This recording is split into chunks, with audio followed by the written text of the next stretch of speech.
오늘 이 시간에는 10월 5일 생명의 산 본문입니다. 호세아 4장 1절부터 10절까지 말씀을 통해서 함께 은혜를 나누도록 하겠습니다. 제가 이번 주 중에 우리 성도님들에게 제가 묵상했던 글을 보내드렸어요. 혹시 보셨는지 모르겠습니다. 제가 SNS나 아니면 저희 교회 홈페이지에 제가 이제 설교를 준비하던 도중에 아니면 여러 가지 어떤 일들을 준비하는 도중에 묵상되어지는 글들을 쓰는 것을 썩 좋아하는 편이라서 제 긴 장문의 글을 쓰곤 하거든요. 그런 것들 중에 종종 보내드릴 때가 있어요. 혹시 읽어보셨는지 모르겠는데 이번 주에 보내드렸더니 한 성도님에게 전화가 온 거예요. 어떤 글이었냐면 기억나시죠? 제 설교 무용론을 펼치는 분들이 계셔서 설교에 대한 비판을 하고 계시는데 설교자를 향한 비판을 하기 이전에 좀 설교자를 위해서 기도 좀 해주십시오라는 어떤 그런 내용의 글이었어요. 근데 그게 마치 우리 교회 성도 중에 한 분이 제 설교나 제가 하는 목회에 반대를 해서 제가 그런 글을 올린 걸로 착각하시고 걱정돼서 전화가 오신 거예요. 목사님 혹시 누가 목사님 설교나 어떤 말하는 거에 비판하는 분이 계십니까? 라고 물어보는 거예요. 그래서 아니요, 제가 우리 성도님 때문에 한 글이 아니고 저기 외부에 제 SNS상에 이제 똑똑한 분들이 계시는데 똑똑한 분들이 목회자의 설교가 마음에 들지 않았던지 설교 무용론을 펼치더라. 그래서 제가 그와 관련된 글을 오할레스비 우리 수요일날 함께 읽고 있지 않습니까? 우리 다음 말씀을 준비하는 도중에 그 글이 보이길래 제가 묵상했던 것을 드린 것입니다라고 말씀을 드렸어요. 혹시나 제가 보내드렸던 묵상글에 오해하지 마세요. 우리 성도님들 중에 설교 때문에 비판하는 분이 계신 게 아니고 외부의 사람들 중에는 종종 그렇잖아요. 설교자들이 온전히 제대로 세워져 있는 경우도 있지만 그렇지 않은 경우도 많지 않겠습니까? 그러다 보니까 설교가 굳이 필요할까에 대한 어떤 무용론을 펼치는 분들이 종종 계세요. 그런 분들을 향해서 말씀드리길 어설픈 설교더라도 기도하는 성도들 중에는 그런 설교 중에서 은혜를 받아서 눈물이 짓곤 하고 또한 거기서 은혜를 받곤 한다. 결국엔 중요한 것은 설교자 자신도 중요하겠지만 그만큼이나 중요한 것은 설교를 듣는 청중들의 어떤 기도하는 심정, 그런 것도 그만큼이나 중요하다라는 사실을 강조하는 그런 글이었고요. 그리고 오할리스비 기도의 그 책에 우리가 수요일날 나눈 내용이에요. 수요일날 사역으로서의 기도의 두 번째 파트인데 사역으로서 성도들이 해야 되는 기도는 어떤 기도냐면 바로 설교자를 위한 기도입니다. 설교자가 비록 부족하고 연약해도 성도들이 기도할 때 놀랍게도 그 연약하고 부족한 설교자의 선포되어지는 말씀을 통해서 은혜를 받게 된다라는 어떤 내용이거든요. 그렇기 때문에 설교자로서 기도하는 것은 성도들로서 마땅한 기도자로의 어떤 자세이다라는 것이 할레스비 기도에 우리가 나눌 우리 수요일날 말씀의 하반부 말씀의 주제거든요. 그와 관련된 말씀을 제가 조금 드렸습니다. 제가 잠깐 이런 언급을 해드린 이유가 있습니다. 오늘 말씀을 보시면 반복되는 단어가 하나가 있습니다. 그것은 무엇이냐면 하나님을 아는 지식입니다. 하나님을 아는 지식이 그들에게 없기 때문에 그들이 사실 이스라엘 백성들이 번영을 누리고 있음에도 불구하고 멸망하기 시작하거든요. 근데 하나님을 아는 지식을 가르치는 사람들이 누굽니까? 당시에 제사장들이었어요. 제사장들이 하는 두 가지 역할이 있었는데 한 가지는 당연히 제의를 드리는 거였습니다. 그러니까 지금으로 치면 예배를 집례하는 거죠. 제사를 드리는 것이 그들의 주된 업무였고 단순히 제사만 드리는 것이 그들의 주된 업무가 아니라 하나님을 가르치는 율법을 가르치는 일도 제사장들에게 주어진 업무였습니다. 근데 문제는 뭐냐면 4절부터 10절까지 말씀은 누구를 향한 말씀이냐면 제사장들을 향한 말씀이거든요. 제사장들이 부패해버린 거예요. 제사장들이 올바로 서지 못한 것이죠. 그러니까 자연스럽게 이스라엘 백성들이 하나님을 제대로 알 수도 없고 하나님을 아는 지식이 부재하다 보니까 어떤 일들이 벌어지는 것입니까? 2절 말씀처럼 서로 저주하고 속이고 살인과 도둑질과 간음 등의 여러 가지 악행들이 벌어지고 결정적으로 1절 말씀에 하나님의 진실, 인애, 하나님 아는 지식도 없다라고 말씀하고 있는 것입니다. 결국엔 이스라엘 백성들이 부패하고 멸망하게 된 계기의 첫 출발은 누구로부터 시작이 된 것입니까?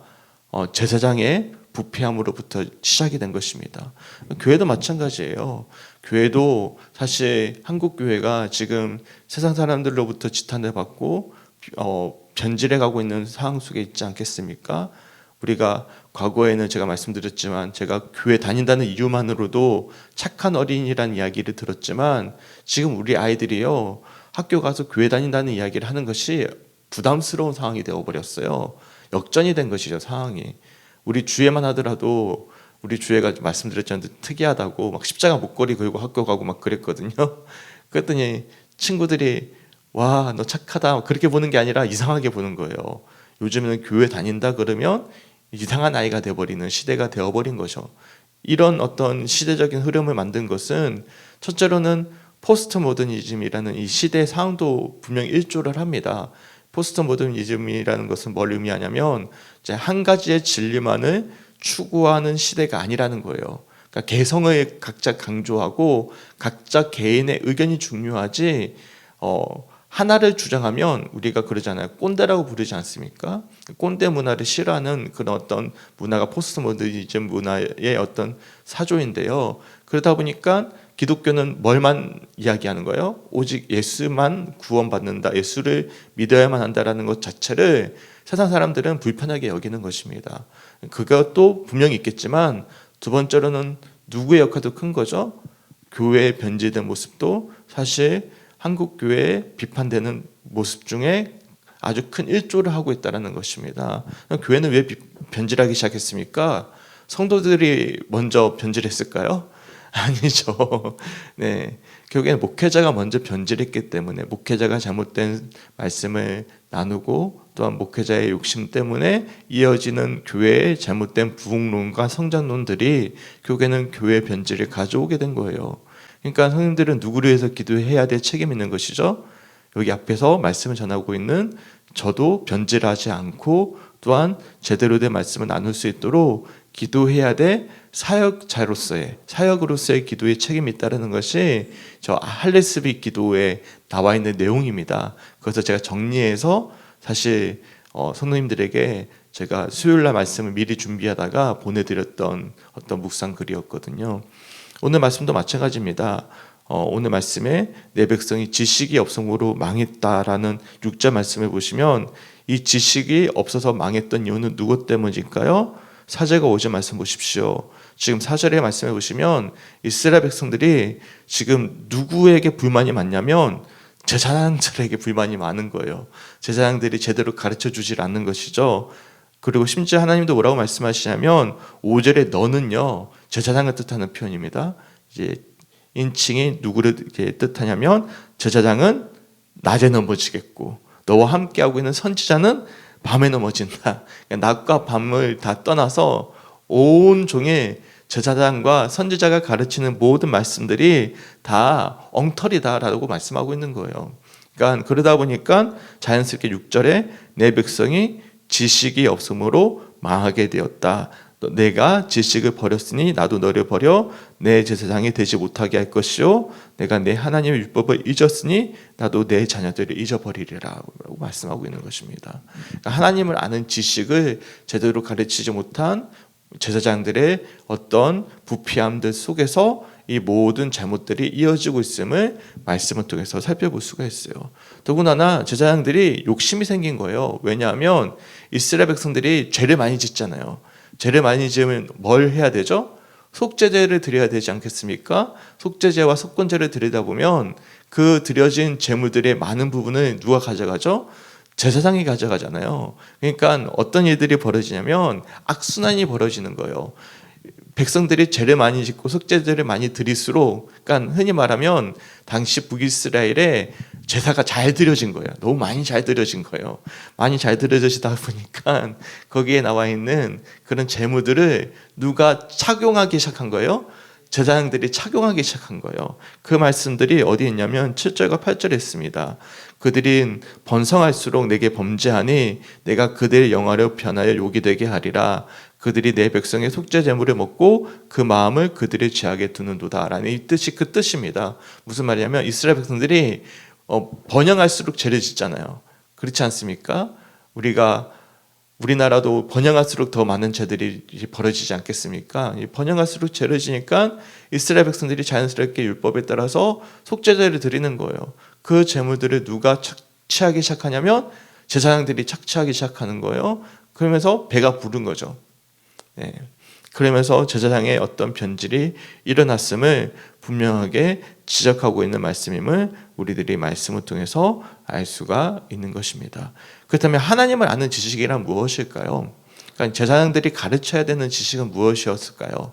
여기서 지식이라는 단어의 원어를 보면 히브리어로 다트라는 단어입니다. 이 다트라는 단어에는 여러 가지 의미가 있는데요. 지식, 지혜, 암, 이해라는 뜻을 담고 있습니다. 그러니까 단순히 하나님을 아는 지식이라는 것이 율법을 어떻게 지식적으로 아는 것만 뜻하는 것이 아니라 하나님을 아는 것이고 하나님을 이해하는 영역까지 나아가는 것입니다. 그러니까 서로에 대해서 친밀한 이해를 담고 있는 뜻이 하나님을 아는 지식에 담겨져 있는 뜻입니다. 그러니까 하나님 아는 지식이라고 그러니까 마치 공부하는 것처럼 들릴 수 있잖아요. 근데 단순한 공부의 의미가 아니라 하나님을 이해하고 하나님을 아는 것, 그것이 하나님을 아는 지식입니다.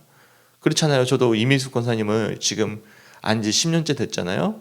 근데 그냥 이민숙 권사님의 이름을 알고 생일을 알고 그냥 취향을 아는 것만 아는 것입니까? 아니잖아요. 우리가 10년 동안 같이 신앙생활을 하면서 서로를 이해하고 좀 더 사랑하고 배려하고 공감해 주면서 함께하는 것이 아는 것이지 않겠습니까? 마찬가지입니다. 하나님을 안다라는 것도 단순히 하나님에 대해서만 어떤 배경적인 지식을 아는 것이 아니라 하나님 그분 자체를 이해하고 아는 거예요. 근데 문제는 뭐냐면 제사장들이 하나님을 모르잖아요. 하나님을 사랑하지 않잖아요. 그러니까 자연스럽게 뭘 가르쳐 줄 수가 없는 거예요. 하나님을 아는 지식을 제대로 가르쳐 줄 수가 없는 것입니다. 그래서 1절 말씀에 뭐라고 하나님께서 안타까워하시고 한탄해 하시냐면 심지어 너희와 논쟁하겠다, 변론하겠다라고 말씀하시는데 너희들에게 뭐가 없기 때문이다. 이 땅에는 진실도 없고 인애도 없고 하나님을 아는 지식도 없다라고 말씀하고 있습니다.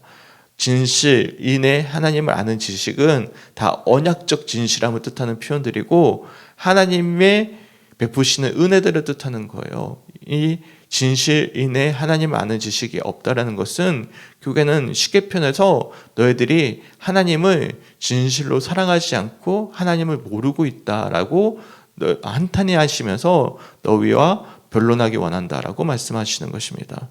그리고 두 번째로 2절 말씀에 오직 저주와 속임과 살인과 도둑질과 가는 뿐이요 포악하여 피가 피를 뒤이음이라 라고 말씀하고 있잖아요. 이 속임은 10계명으로 치면 9계명을 어기는 것이고요. 살인은 6계명을 어기는 것이고요. 도둑질은 8계명을 어기는 것이고요. 간음은 7계명을 어기는 것입니다.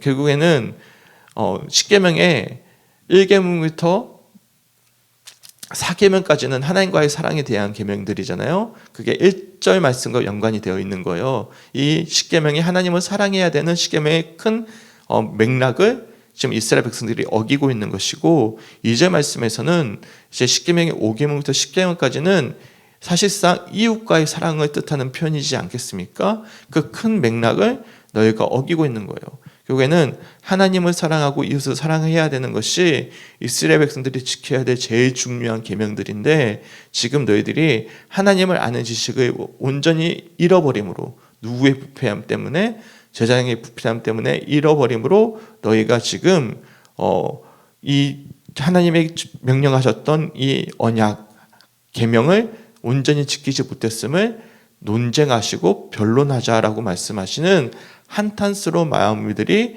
1절과 2절 말씀에 고스란히 담겨져 있는 거예요. 그러면서 3절 말씀에 뭐라고 말씀하시냐면 그러므로 이 땅에 슬퍼하며 거기 사는 자와 들짐승과 공중에 나는 새가 다 세잔할 것이요 바다의 고기도 없어지리라 라고 말씀하십니다. 세잔하다라는 것은 원어로 보면 마르다라는 의미입니다. 마르다라는 것은 흉년과 기근이 올 것이다 라고 말씀하는 거예요. 실제로도 에덴 동산에 범죄가 일어나니까 엉겅퀴가 막 일어나지 않았습니까? 마찬가지로 사람의 변질, 부패함은 땅의 변질함을 가져온다라고 이제 우리가 성경을 통해서 자주 보게 되는데, 그런 자연스러운 결과가 3절 말씀에 이어지고 있음을 우리들이 말씀을 통해서 살펴볼 수가 있는 것입니다. 이처럼 오늘 호세아 4장 1절부터 10절까지 말씀은 제사장의 부패함을 분명하게 지적하면서 제사장이 하나님을 아는 지식을 온전히 백성들에게 가르쳐주지 않음으로 말미암아 하나님을 사랑하지 못하고 이웃을 사랑하지 못함으로 말미암아 땅까지도 기근에 들게 되는 그런 너희들이 큰 그 행위대로 갚음을 받을 것이다 라고 경고하는 말씀임을 우리들이 알 수가 있어요. 땅이 부패하니까 9절과 10절 말씀 보십시오. 장차는 백성이나 제사장이나 동일함이라 내가 그들의 행시대로 벌하며 그들의 행위대로 갚으리라. 그들이 먹어도 배부르지 아니하며 음행하여도 수요가 늘지 못하니 이는 여호와를 버리고 따르지 아니하였음이니라 말씀하죠. 땅이 완전히 변질하고 부패하니까 너희들이 먹어도 배부르지 아니하고 음행하여도 수요가 늘지 못하고 이 모든 이제 부정적인 결과들이 따라올 것임을 경고하는 말씀임을 우리들이 말씀을 통해서 살펴볼 수가 있는 것입니다. 이처럼 오늘 호세아 4장 1절부터 10절까지 말씀에서 가장 중요한 키워드는 뭐냐면 하나님을 아는 지식이라는 표현입니다. 특별히 6절 말씀에 내 백성이 뭐가 없음으로 망했다, 지식이 없음으로 망했다라는 사실을 기억하시면서 우리가 하나님을 더욱더 깊이 알아가고 이해함에 있어서 우리가 갈망하셔야 되고요. 이를 위해서는 누구를 위해서 기도해 주셔야 됩니까? 한국교회 목회자들을 위해서, 또한 저를 위해서 기도해야 될 책임들이 또한 모든 믿는 자들에게 주어진 사명이라는 사실을 기억하면서 저를 위해서, 또한 목회자들을 위해서 기도해 줄 수 있는 우리 모두가 되시길 주님의 이름으로 간절히 축원합니다. 아멘. 그리고 굳이 목회자와 다투지 않아도 됩니다. 왜냐하면 누가 멸망케 하시죠? 4절 말씀해 보시면 어떤 사람이든지 다투지 말며 책망하지도 말라. 내 백성들이 제사장과 다투는 자처럼 되었음이라 말씀하잖아요.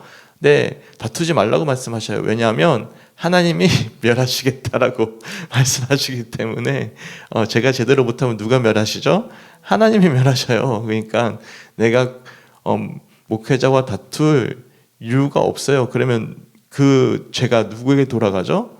자기 자신에게 돌아가죠. 왜 우리가 손해불치에서 왜 합니까? 하나님이 심판하시고 하나님이 다 결정을 하실 것인데. 저도 그렇거든요. 저도 고3 때 목회자가 미워가지고 교회를 안 다녔잖아요. 그러면서 1학년 내내 그 소중한 시간을 다 허비해 버렸단 말이죠. 그러면 누구의 손해입니까? 그 목회자는 하나님이 치료할 건데 결국에는 내가 목회자를 미워함으로 말미암아 제게 큰 손해가 왔던 것을 돌아보게 되거든요. 그래서 저는 이제 누구를 미워하진 않습니다. 미워하면 누구 손해입니까? 내 손해입니다. 그 사람은 아무 문제가 없어요. 몰라요. 내가 미워하는지 안 미워하는지도 몰라요. 우리 지방에도 마찬가지고 제가 이번에 느낀 것은 10년 만에 깨달았는데요. 이번 주 수요예배 때 느낀 건데 제가 수요예배 때 굉장히 힘들더라고요. 이번 주. 근데 왜 힘들었을까 되돌아보았을 때 다들 연합 예배를 하고 있는데 나 혼자만 지금 예배를 드리고 있으니까 힘이 드는 거구나 라는 것을 처음 느꼈어요. 근데 왜 제가 말씀드렸잖아요. 왜 제가 연합회 활동을 안 했냐면 한 목사님이 미워서 제가 상처를 크게 받아서 그 목사님 보기 싫어서 제가 안 가기 시작했거든요. 근데 되돌아보면 누구 손해입니까? 되돌아보니까 내 손해인 거죠. 하나님이 치료하시고 하나님이 하실 것인데, 그래서 제가 10년 만에 깨달아서 이제는 연합회 활동 열심히 해야 되겠다라고 제가 다시금 마음을 굳게 다짐을 하게 되었는데요. 그러니까 제가 조금 말이 세긴 했지만 여기서도 뭐라고 말씀하냐면 굳이 다투지 말라고 말씀하셔요. 왜냐하면 낮에는 제사장이 넘어지고 밤에는 누가 넘어지죠? 선지자가 넘어지고 내가 내 어머니까지도 멸하겠다라고 하나님께서 분명하게 제사장들을 향해서 경고하고 있지 않겠습니까? 그럼 우리는 뭐 해야 되겠습니까? 그런 혹여나 아픔이 있고 상처가 있는 분들이 계신다면 그런 목회자를 위해서, 그런 어떤 선지자를 위해서 뭐 해야 되는 거죠? 기도해야 되는 거예요. 기도하고 내 마음을 상하지 않도록 다스려야 되는 것이죠. 그리고 하나님께서 치리하시는 거예요. 치리는 하나님이 하시는 문제인 것입니다. 소망하기는 조금 주제와 다른 이야기를 하긴 했지만 중요한 것은 이 모든 맥락에 오늘 4장 말씀에 가장 중요한 포인트는 하나님을 아는 지식이고, 하나님을 아는 지식을 제대로 가르치지 못한 제사장들을 향한 하나님의 분명한 경고의 말씀임을 우리가 보아진다면 얼마만큼이나 지금 이 시대의 목회자의 역할이 중요한지, 또한 그들을 위해서 기도해야 될 책임들이 우리들에게 있는지를 기억하시면서 기도해 줄 수 있는 우리 성주교회 성도들이 되시길 주님의 이름으로 간절히 축원합니다. 아멘. 네, 아멘이죠. 네, 아멘. 감사합니다. 저를 위해서 기도해 주셔야 돼요. 저를 위해서 기도해 주시고, 왜냐하면 저도 저를 못 믿습니다. 성도님들은 성도님들을 믿습니까? 저는 저를 못 믿어요. 저도 언제든지 제가 비판했고 제가 미워했던 목회자처럼 변질할 수 있을까요? 없을까요? 변질할 수 있죠. 그러니까 우리 교회 표어 중에 뭐가 있어요? 세 번째, 정직이 있지 않겠습니까? 이 누구를 향한 말씀이냐면 저를 향한 표어이기도 하거든요. 항상 정직하고자 항상 애를 쓰는 것이죠. 아니면 변질하기 때문에 그런 것입니다. 이를 위해서 누구도 함께 기도해 주셔야 되는 것이니까 우리 성도님들도 목회자를 위해서, 교회를 위해서 기도해야 될 책임과 사명이 있다는 사실을 기억하시고, 근원적으로 우리가 이렇게 매일마다 드려지는 예배를 통해서, 그리고 주일 예배를 통해서 우리가 누구를 알아야 되는 것입니까? 결론적으로 목회자가 중요한 게 아니라 목회자는 하나의 도구일 뿐이잖아요. 이를 통해서 누구를 알아야 되는 것입니까? 하나님을 알아야 되는 거예요. 하나님을 아는 지식이 우리 가운데 날마다 쌓여야 되는 것입니다. 근데 하나님 아는 지식은 이 성경을 아는 것만을 뜻하는 것이 아닙니다. 제가 말씀드렸잖아요. 제가 예전에 사역했던 교회에 1년에 11독 하던 권사님이 계셨어요. 대단하죠. 근데 11독을 하는데 교회를 안 나가요. 목사님이 싫어서. 그러면 11독 하는 게 무슨 의미가 있습니까? 하나님을 아는 것입니까? 아니잖아요. 예배를 잘 안 드리는데요. 네. 누가 미워가지고 예배를 안 드리는데. 그러면 그 하나님을 아는 것입니까? 단순히 성경 11독을 해도 그냥 지식으로만 아는 것이죠. 하나님을 아는 것은 뭘 아는 거예요? 하나님 그분을 사랑하는 것이고, 하나님을 사랑하면 사랑은 사랑으로 이어지기 마련입니다. 그래서 우리가 사랑하게 되는 것이고 이웃 사랑으로 이어지게 되는 것이거든요. 십계명도 순서가 있는 거예요. 하나님을 사랑하면 자연스럽게 하나님을 사랑하는 자들이 부모를 공경하게 되고 또한 이웃을 사랑하게 되는 흐름으로 이어지게 되는 것이거든요. 여하튼 중요한 것은, 우리들에게 필요한 것은 하나님을 아는 지식, 이것이 무엇보다도 중요하구나라는 사실을 기억하시면서 우리가 하나님을 더욱더 깊이 사랑하기 위하여 도구로 쓰임받고 있는 목회자를 위해 또한 기도해야 될 책임들이 우리 모든 성도들의 사명이라는 사실을 기억하시고, 또한 이 두 가지를 위해서 오늘 깊이 묵상해 볼 수 있는 오늘 하루의 묵상이 되셨으면 좋겠습니다. 그리고 번외로, 혹여나 그래요, 우리 교회는 지금 제 주일날 보시면 아시겠지만 8교회 성도들이 모여 있습니다. 그러니까 8교회 성도가 모여 있다는 것은 그만큼 상처가 있다는 거예요. 왜 교회를 떠나왔을까? 다들 말씀은 제대로 안 하시지만 결국에는 목회자에 대한 상처가 제일 큽니다. 교회를 떠나는 이유 중에 제일 첫 번째 이유는 목회자에 대한 상처거든요. 그게 제일 크거든요. 근데 목회자에 대한 상처 때문에 떠나온 것은 괜찮아요. 왜냐하면 하나님께서 인도해 주셨기 때문에. 문제는 그 상처를 떠안고 살면 안 되는 거예요. 그 상처를 누구께 맡겨드려야 되는 것이죠. 하나님께 맡겨드리십시오. 하나님께 맡겨드리면 누가 치리하십니까? 그 목회자를. 하나님이 치리하세요. 내가 치리할 필요가 하나도 없어요. 하나님이 치리하세요. 왜냐하면 오늘 말씀에도 분명히 경고하지 않겠습니까? 세 번째 번외로, 우리 교회의 상황 때문에 제가 말씀드리는 거예요. 우리 교회는 8개 교회 성도들이 모였는데 대부분 다 목회자에 대한 상처를 가지고 계실 거예요. 그러면 그 상처가 있을 만큼 그 상처를 안고 사는 것이 아니라 도리어 그 상처를 하나님께 맡겨드리고 기도할 때면 그 마음을 만져주셔서 거기서 자유하게 하시는 분은 누구십니까? 우리 하나님이시고 치료하시는 분은 누구십니까? 하나님이시라는 사실을 기억하셨으면 좋겠어요. 그래서 우리 성도들 중에 혹여나 여전히 그 상처에 묶여있는 분들이 계신다면 내 영혼을 그 상처가 갉아먹지 않도록 오늘 주시는 말씀을 통해서 좀 놓아둘 수 있는, 자유해질 수 있는 우리 모든 성주교회 성도들이 되었으면 좋겠습니다. 아멘. 그리고 또 상처를 안 받도록 저를 위해서 기도해 주셔야 돼요. 저도 상처를 드릴 수 있거든요. 그러니까 저를 위해서도 기도해 주시고, 이렇게 오늘 주시는 말씀들을 여러 다방면으로 함께 묵상해 볼 수 있는 그런 말씀들이 되었으면 좋겠습니다.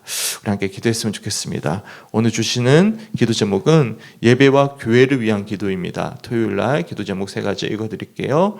첫 번째, 소수의 인원이 교회를 움직이는 교회가 아닌 모두 함께 맡겨주신 사명을 감당하는 건강한 교회가 될 수 있도록. 두 번째, 예배와 삶이 분리되지 않게 하시고 하나님의 성품을 닮아가는 교회가 될 수 있도록. 세 번째, 말씀을 전하는 목회자에게 영육의 강건함을 주시고 목회자 영적 충만함으로 온 성도가 함께 충만할 수 있도록 기도해 줄 수 있는 오늘 하루가 되시길 주님의 이름으로 간절히 축원합니다. 함께 기도했으면 좋겠습니다. 우리 함께 기도하겠습니다.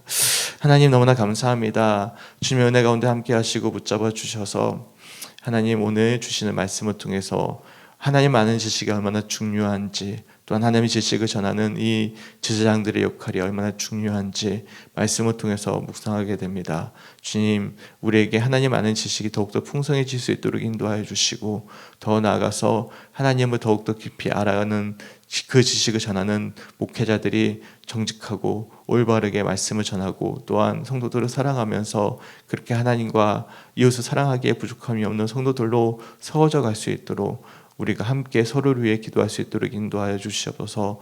목회자는 성도들을 위해서 더 깊이 하나님을 사랑하며 정직하게 설 수 있도록 인도하여 주시고, 또 성도들은 그런 목회자가 올바르게 하나님을 아는 지식을 전하기에 부족함이 없도록 사역자의 마음으로 기도할 수 있도록 인도하여 주셔서 선순환이 이루어져 우리 교회 모든 성도들이 하나님을 더욱더 깊이 사랑하고 알아가면서 함께 동행하는 진실된 그리스도인들, 또한 진실된 교회가 되어질 수 있도록 오늘 하루 서로를 위해 중보할 수 있도록 주님 인도하여 주시옵소서. 오늘 주시는 말씀을 통해서 혹여나 목회자에게 상처를 받은 성도들이 있습니까?